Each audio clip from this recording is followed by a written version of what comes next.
Ladies and gentlemen, distinguished Senator Judges, sa araw na ito, binubuksan natin ang pagdinig sa kasong impeachment laban sa pangalawang Pangulo ng Republika ng Pilipinas, ang kagalang-galang na Sara Zimmerman Duterte, alinsunod sa ating saligang batas.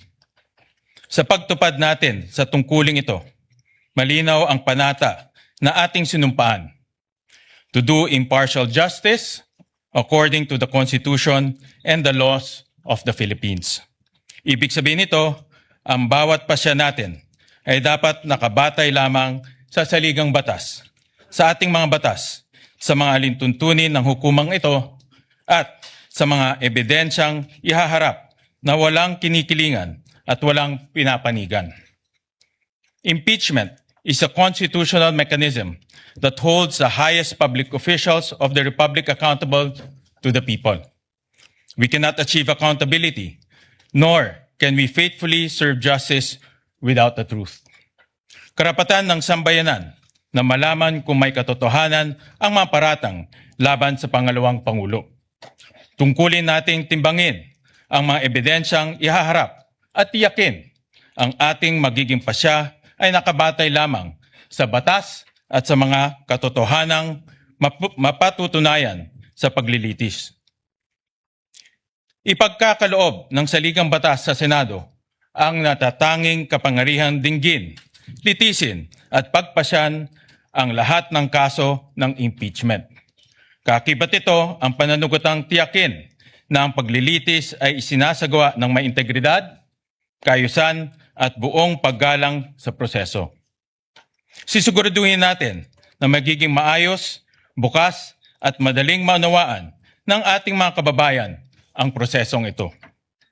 Pagkakaloban ang magkabilang panig, ang prosekusyon at ang depensa ng sapat at makatarungang pagkakataon upang magharap ng ebidensya, magsuri at magtanong sa mga testigo at mailahad ng buo ang kani-kanilang mga argumento.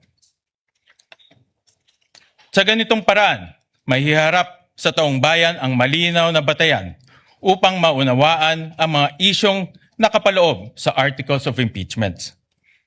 Sa kasabayan ng paghahanap sa katotohanan, ang tungkulin natin tiyakin, iginagalang ang mga karapatan ng bawat panig, lalo na ang karapatan ng respondent vice president sa isang patas at makatarungan paglilitis.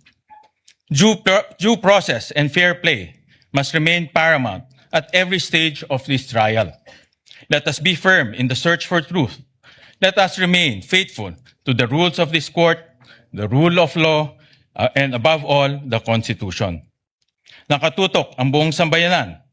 Bawat kilos, salita, at pagpapasyang ating gagawin ay huhubog sa kasaysayan. At ang kasaysayan ang huling huhusga kung tayo ay kumilos ng tapat at nararapat. Nais kong bigyan ng katiyakan ng lahat, lalo na ang ating mga kababayan.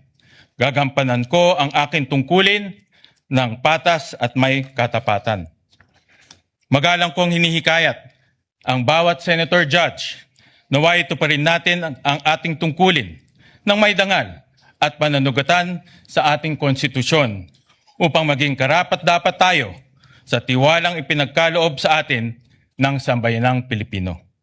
Thank you, distinguished Senator Judges.